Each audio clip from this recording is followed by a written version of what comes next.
श्रोता बंधु सहजिया सिद्धंक द्वारा लिखित चर्या गीति उपरे आज एक आलोचना मु प्रस्तुत करिछि।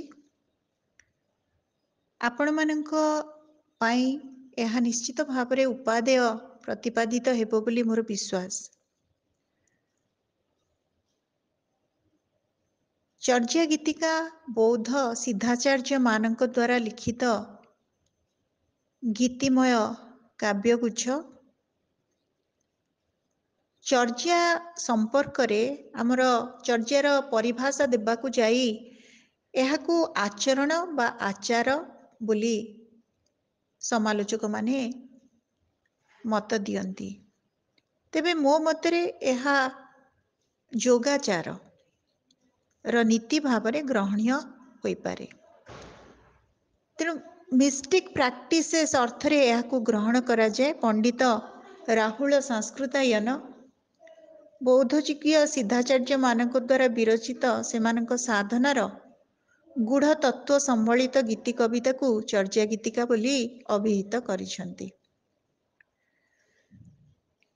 ए जो मिस्टिक प्रैक्टिस पंडित राहुल संस्कृतायनक शब्द रे चर्या का अर्थ आचरण, अभ्यास या अनुष्ठान है। नेपाल के बौद्ध अपनी गुप्त पूजा को चर्या या चर्चा कहते हैं, जिसमें ये पद पाए जाते हैं, इसीलिए इन्हें चर्या पद कहा गया है। तेणु रहस्य आवृत बा रहस्याच्छन्न अभ्यास योग अभ्यास को एठी गुरुत्व दिया जाइछि। बौद्ध जुगीय सिद्धाचार्य मानक द्वारा विरचित सेमानक साधनार गूढ़ तत्व संबलित ए गीति कविता को चर्या गीतिका नाम रे आमे जानू। श्रोता बंधु 1907 मसीहारे नेपाल रे प्राचीन पोथी पत्र संग्रह करुथबा बेले दरबार पोथीशाला को महामहोपाध्याय हरप्रसाद शास्त्री सेठी अनुसंधान करुथबा बेले 50 गोटी गीतिका संग्रह करिथिले। एही ग्रंथटीर नाम को श्रीयुक्त हरप्रसाद शास्त्री बौद्ध गान और दोहा पुस्तक रे चर्या चर्य विनिश्चय बोली रखिछंती, नाम रखिछंती। तांको मतरे 1907 साले आबार नेपाल गिया आमी कए कखानी पुथी देखिते पाइलाम, एक खानीर नाम चर्या चर्य विनिश्चय। एही चर्या चर्य विनिश्चय नामकरण को असार अर्थात भूल बोली प्रमाणित करी समालोचक माने कई आश्चर्यचर्याचय पुणी चर्याश्चर्य चर्याश्चर्य विनिश्चय नाम रे नामित करिसंती। 1916 मसीहारे बंगीय साहित्य परिषद तरफ बौद्ध गान और दोहा नामक ग्रंथ रे सरहपा और कान्हुपांक दोहाकोश एवं डाकारनव सहित एही गीतिका गुड़िक प्रकाश पाइथिला। एहा 1000 बछरेर पुराण बांग्ला भाषाय बौद्ध गान और दोहा नाम रे नामित। विशिष्ट समालोचक डॉक्टर खगेश्वर महापात्र चर्या शब्दटी को आउ टिके स्पष्ट करने को जाई कहिसंती, महाजान साधन पद्धति रे बोधिचर्या कथाटी मिले। साधक को बोधिचित्त समुत्पाद करिबा निमंते दान, शील, क्षांति, वीर्य, ध्यान और प्रज्ञादि 6 पारमिता साधन करिबाकू हुए। तापरे बोधिचित्त को ऊर्ध्व को उद्बुद्ध करी 10 बोधिसत्व भूमि उत्तीर्ण होई थाए, अनंत करुणार उदय हुए एवं ताहा पूर्ण बोधिसत्व रूपे उपलब्ध हुए। यही समस्त साधन प्रणाली को बोधिचर्या बा केवल चर्या कहा जाए। यही बोधिचर्या अनुष्ठान सहित संपर्क थिबारु गीत गुड़िक चर्या गीतिका बा चर्या पद रूपे आख्यात होइथिबा संभव। यह थिला विशिष्ट समालोचक डॉक्टर खगेश्वर महापात्रଙ୍କ उक्ति। चर्या गीतिकार आलोचकଙ୍କ नाम जदि आमे आलोचना करुचे चर्या गीतिका को यह संपर्क रे जदि समालोचक मानक विभिन्न मत आम पाखे न था बोधे आज चर्या गीतिका संपर्क रे आम पाखे एते स्पष्ट आलोचना न था। तेणु एठी मो श्रोताबंधु मानक उद्देश्य रे कहवाई चाहिए जे किछि आलोचक नाम एठी आमर स्मरणीय Mahamahopadhyaya Haraprasad Shastri, doctor Suniti Kumar Chatterji, doctor Vinaytosh Bhattacharya, doctor Dharmvir Bharati, doctor Sukumar Sen, Vijay Chandra Majumdar, doctor Prabodh Chandra Bagchi, Mahapandit Rahul Sankrityayan, Priyaranjan Sen, doctor Mohammad Shahidullah, Shri Manindra Mohan Basu प्रमुख। ओडिया रे मध्य चर्या साहित्य उपरे आलोचक भावरे आमे जो विशिष्ट आलोचक मानकु पढ़ू से माने हेले डॉक्टर विनायक मिश्र, डॉक्टर नीलकंठ दास, श्री गोपाल चंद्र प्रहराज, डॉक्टर करुणाकर कर, डॉक्टर नवीन कुमार साहू, डॉक्टर आर्तबल्लभ महांती, डॉक्टर सूर्यनारायण दास, डॉक्टर बंशीधर महांती प्रमुख। श्रोताबंधु चर्या गीतिकार सिद्धाचार्य गण थिले 84 टी सिद्ध परंपरार अंतर्भुक्त, तेणु तांको 84 सिद्धाचार्य कह जाए। एमाने थिले तांत्रिक बौद्ध सहजिया साधक, एमानंकु पुणी शून्यवादी, काया साधक, मध्यमपंथी, कौलमार्गी इत्यादि भावरे मध्य नामित करा जाए।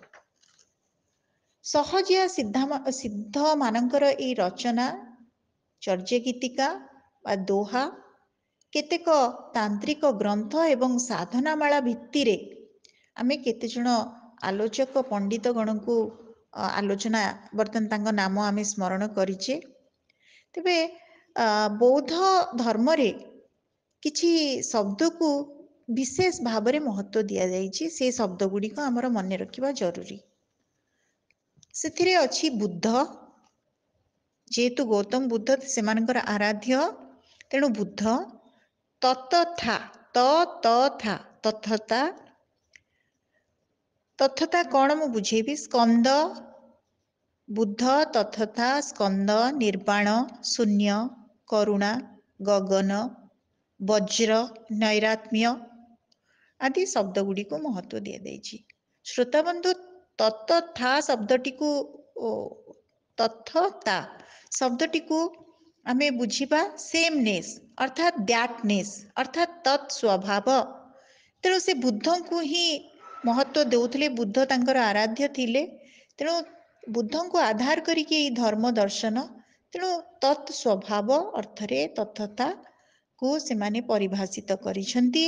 बौद्ध धर्म रे महायान को यदि आमे देखिबा सेटा दुई प्रकार, दुई विध, गोटे होची पारमिता नय आ गोटे होची मंत्र नय। पारमिता नय ही स्वयं बुद्ध, मंत्र नय रे परवर्ती समय रे मंत्र नय रे तांत्रिक साधना बेसी प्राधान्य रहिला, विविध मंत्र को गुरुत्व दिया गला, मुद्रा मंडल को गुरुत्व दिया गला, देवदेवी पूजा, ध्यान धारणा, गुह्य योग साधना को गुरुत्व दिया गला। ए मंत्रनय ही गुरुत्वपूर्ण। बौद्ध धर्म रे मंत्रनय गुरुत्वपूर्ण एथिपाई कारण कालक्रमे एथिरु कालचक्र जान सहज जान विकास लाभ करथिला। कालचक्र जान जोटा कुहागला सेटा होची श्वास प्रश्वास प्रभाव को निरुद्ध करिबा जो प्रक्रिया, अर्थात गूढ़ योग धारणा, किंतु योगाचार्य बा योग आचार आमे आचरण को गुरुत्व दौचे। चर्या जेहेतु आमर आचरण बोली आमे बुझिले, साधनार गोटे प्रणाली, तेणु कालचक्र जानी से माने श्वास प्रश्वास प्रभाव को निरुद्ध करुथिले एवं संपूर्ण रूपे योग साधना रे अनुव्रती थिले। किंतु जो सहज जानी, जो जमती मु कहली मंत्र नयरु कालचक्र जानी बाहरले गोटे गोष्ठी आ गोटे हले सहज जानी गोष्ठी। आलोचक डॉक्टर खगेश्वर महापात्रଙ୍କ ମତରେ ଯଦି ସହଜ ଜ୍ଞାନୀକୁ ଆମେ ବୁଝିବା ତାହେଲେ ସେମାନେ स्वतंत्र, କାରଣ ପ୍ରତ୍ୟେକ ବ୍ୟକ୍ତି ଓ ବସ୍ତୁ ମଧ୍ୟରେ ସମସ୍ତ ପରିବର୍ତ୍ତନ ମଧ୍ୟରେ ଏକ ଅପରିବର୍ତ୍ତନୀୟ ସହଜ ସ୍ୱରୂପ ବିଦ୍ୟମାନ ବୋଲି ସେମାନେ ମନେ କରୁଥିଲେ। ଏହି ସହଜ ସ୍ୱରୂପକୁ ଉପଲବ୍ଧି କରି ସହଜାନନ୍ଦ ବା ମହାସୁଖ ଲାଭ କରିବା ହେଲା ସେମାନଙ୍କର ଲକ୍ଷ୍ୟ। ଏହି ମହାସୁଖ ହେଲା ନିର୍ବାଣ ଠାରୁ ଉତ୍କୃଷ୍ଟ। ମଣିଷ ଆମେ ଯାହାକୁ ହିନ୍ଦୁମାନେ ମୋକ୍ଷ ବୋଲି କହନ୍ତି, ବୌଦ୍ଧ ଧର୍ମ ଦର୍ଶନ ଅବଲମ୍ବୀ ମାନେ ତାକୁ ନିର୍ବାଣ ବୋଲି ଶବ୍ଦାୟିତ କରନ୍ତି। ତେଣୁ ସେମାନେ କହନ୍ତି ଯେ ମହାସୁଖ ନିର୍ବାଣ ଠାରୁ ମଧ୍ୟ ଉତ୍କୃଷ୍ଟ। ତେଣୁ ସହଜ ଆନନ୍ଦ ଉପରେ ସେମାନେ ଗୁରୁତ୍ୱ ଦିଅନ୍ତି। ସହଜ ସାଧନାର ମୂଳ ଲକ୍ଷ୍ୟ ହେଉଛି ବୁଦ୍ଧି ଚିତ୍ତର ଉପଲବ୍ଧି, ଚରମ ଆନନ୍ଦ। ଯେଉଁ ବୁଦ୍ଧି ଚିତ୍ତର ଅର୍ଥ ହେଉଛି ଜ୍ଞାନରେ ପ୍ରତିଷ୍ଠିତ ଚିତ୍ତ, ଯାହାକୁ ଦୃଢ଼ ଓ ଅବିଚଳିତ ଓ ମହାସୁଖଦାୟକ ବୋଲି ମନେ କରାଯାଏ। ମହାସୁଖକୁ ବା ସହଜାନନ୍ଦକୁ ବୌଦ୍ଧ ସାଧକଗଣ ନାରୀ ରୂପରେ ଗ୍ରହଣ କରିଛନ୍ତି। ସେମାନଙ୍କର ସେଇ ନାରୀ ଯେଉଁ ସମ୍ବୋଧନ ଭିତରେ ଅଛନ୍ତି ଡୋମ୍ବି, ଶବରୀ, ଚାଣ୍ଡାଳୀ ଇତ୍ୟାଦି। ସେମାନେ ତାକୁ ନୈରାତ୍ମ ଦେବୀ ମଧ୍ୟ କୁହାଯାଏ। ତେଣୁ ସେମାନେ ନାରୀ ରୂପରେ ସହଜାନନ୍ଦ ଲାଭ କରିପାରିବେ ବୋଲି ସେମାନଙ୍କର ବିଶ୍ୱାସ ଥିଲା। ତେବେ ଚର୍ଯା ଗୀତିକାର ଅନ୍ତଃସ୍ୱର କ'ଣ? ଚର୍ଯା ଗୀତିକାର ଅନ୍ତଃସ୍ୱର ହେଉଛି ଆଧ୍ୟାତ୍ମିକତା। ମୁଁ ଶ୍ରୋତାବନ୍ଧୁମାନଙ୍କ ଉଦ୍ଦେଶ୍ୟରେ କହିବି, ଏହାର ଭାଷା ସମ୍ପର୍କରେ ଅନେକ ଆଲୋଚନା ହେଇଛି। ତେବେ ଏହାକୁ ସନ୍ଧ୍ୟା ଭାଷା ବୋଲି କୁହାଯାଏ। ମାନେ ଆର ଏଇ ଯେଉଁ ଚର୍ଯା ଗୀତିକା ଯେଉଁ ଲେଖାଯାଇଛି ତାର ଭାଷା ହେଉଛି ସନ୍ଧ୍ୟା ଭାଷା, ଯାହା ଅଭିପ୍ରାୟିକ ଭାଷାରେ ଲିଖିତ, ଅର୍ଥାତ୍ ତାର କୌଣସି ଗୋଟେ ଉଦ୍ଦେଶ୍ୟ ରହିଥାଏ। ଦ୍ୱି ଅର୍ଥବୋଧକ, ଦୁଇ କୁହାଯାଇପାରିବ, ଅର୍ଥାତ୍ ଦୁଇ ପ୍ରକାର ଅର୍ଥ ଅଛି। ବି ଅର୍ଥବୋଧକ ମଧ୍ୟ କୁହାଯାଇପାରିବ। ଦୁଇ ଅର୍ଥ ଦୁଇଟି, ବି ହେଉଛି ବିଶେଷ। ଦୁଇଟା ଯଦି ଦେଖିବା ତାହେଲେ ଗୋଟେ ବାହ୍ୟ ଅର୍ଥ ଅଛି, ଗୋଟେ ଗୁହ୍ୟ ଅର୍ଥ ଅଛି। ବି ଯଦି ଶବ୍ଦରେ ଲଗେଇବା ବି ଅର୍ଥବୋଧକ, ତାହେଲେ ବିଶେଷ ଅର୍ଥ ବହନ କରେ ଏହି ଚର୍ଯା। ବୌଦ୍ଧ ଗାନ ଓ ଦୋହା ସମ୍ପାଦକୀୟ ମୁଖବନ୍ଧରେ ପଣ୍ଡିତ ହରପ୍ରସାଦ ଶାସ୍ତ୍ରୀ ସନ୍ଧ୍ୟା ଭାଷା ସମ୍ପର୍କରେ କ'ଣ ଲେଖିଛନ୍ତି ସେଟା ଟିକେ ମନେ ରଖିବା ଦରକାର। ସେ ଲେଖିଛନ୍ତି, ସନ୍ଧ୍ୟା ଭାଷାୟ ମାନେ আলো আধারী ভাষা, কতক আলো কতক অন্ধকার, খানিক বুঝা যায় খানিক বুঝা যায় না। অর্থাৎ এই সকল উচ্চ অঙ্গের ধর্ম কথার ভিতর এ কথা অন্য ভাবের কথা আছে। ডক্টর সুকুমার সেন ମଧ୍ୟ କହିଛନ୍ତି, যে ভাষায় বা শব্দে অভীষ্ট অর্থ অনুধ্যান করিয়া অর্থাৎ মর্মজ্ঞ হইয়া বুঝিতে হয়, অথবা যে ভাষায় শব্দের অর্থ বিশেষভাবে নির্দিষ্ট, তাহাই সন্ধ্যা ভাষা। তান্ত্রিক বৌদ্ধ ସହଜିଆ ଥିଲେ ଏବଂ ଯେଉଁ ତାନ୍ତ୍ରିକ ବୌଦ୍ଧ ଜ୍ଞାନୀମାନେ ସେମାନେ ସହଜିଆ ଥିଲେ ଏବଂ ସେମାନଙ୍କ ସାଧନା ଗୁହ୍ୟ ସାଧନାର ଅନ୍ତର୍ଗତ। ଚର୍ଯା ଗୀତିକା ଗୁଡ଼ିକ ସଙ୍ଗୀତ ଧର୍ମୀ ଥିଲା, ଯେମିତି ଆମେ ମନେ ରଖିବା ଦରକାର। ଏହା ରାଗରାଗିଣୀ ଯୁକ୍ତ ତଥା ଛନ୍ଦଯୁକ୍ତ। ଛନ୍ଦରେ ଥିଲା ପଟ୍ଟମଞ୍ଜରୀ, ଗୌଡ଼ା, ମାଳସୀ, ମଲ୍ଲାରୀ, ଗୁଜ୍ଜରୀ, ଭୈରବୀ, ଦେବକ୍ରୀ, ଧନସୀ, ବଙ୍ଗଳା ଓ ଇନ୍ଦ୍ରତାଳ ଇତ୍ୟାଦି ବହୁତ। ସିଦ୍ଧାଚାର୍ଯ୍ୟ ମାନଙ୍କର ଏଇ ଯେଉଁ ଚର୍ଯା ଗୀତିକାକୁ ଦୋହା ଓ ବଜ୍ର ଗୀତି ମଧ୍ୟ କୁହାଯାଏ। ଖାଲି ଚର୍ଯା ଗୀତିକା କୁହାଯାଏନି, ତାକୁ ଦୋହା ଓ ବଜ୍ର ଗୀତି କୁହାଯାଏ। ଏହାକୁ ଦୋହା, ଏଇ ପୁରା ସମ୍ପୂର୍ଣ୍ଣ ସଂଗ୍ରହର ନାମ ହେଉଛି ଦୋହା କୋଶ। ତେଣୁ ଦୋହାର ଭାଷା ଯଦିଓ ସନ୍ଧ୍ୟା ଭାଷା, ତଥାପି ଏହା ଅପଭ୍ରଂଶ ଭାଷା କହିବା ଯୁକ୍ତିଯୁକ୍ତ। ଯେମିତି ଆମେ ସମସ୍ତେ ଶ୍ରୋତାବନ୍ଧୁ ଜାଣିଛେ, ନବମ ଶତାବ୍ଦୀ ବେଳକୁ ବୌଦ୍ଧ ଧର୍ମର ଅଧିକ ବିକଶିତ ହୋଇସାରିଥିଲା ଏବଂ ପ୍ରାୟ ଏଇ ଯେଉଁ ବୌଦ୍ଧ ଧର୍ମକୁ ଅବଲମ୍ବନ କରିକି ଯେଉଁ ସିଦ୍ଧାଚାର୍ଯ୍ୟ ମାନେ ଯାହା ଲେଖିଛନ୍ତି ଯେଉଁ ଗୀତିକା ବା ଗୀତି, ସେଗୁଡ଼ିକର ମାନେ 1300 ଶତାବ୍ଦୀରେ ଚର୍ଯାକାର ମାନଙ୍କର ଗୀତିକା ଗୁଡ଼ିକର ସଂସ୍କୃତ ଟୀକା ଲେଖା ହୋଇସାରିଥିଲା ବୋଲି ସମାଲୋଚକ ମାନେ ମତ ଦିଅନ୍ତି।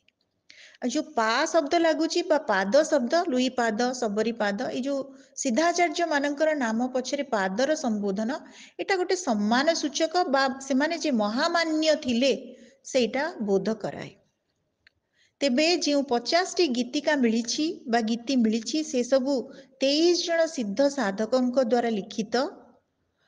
ଯେମିତିକି ଆମେ ସିଦ୍ଧାଚାର୍ଯ୍ୟ ମାନଙ୍କ ମଧ୍ୟରୁ 3 ଜଣକୁ ବିଶେଷ ଗୁରୁତ୍ୱ ଦଉଛୁ।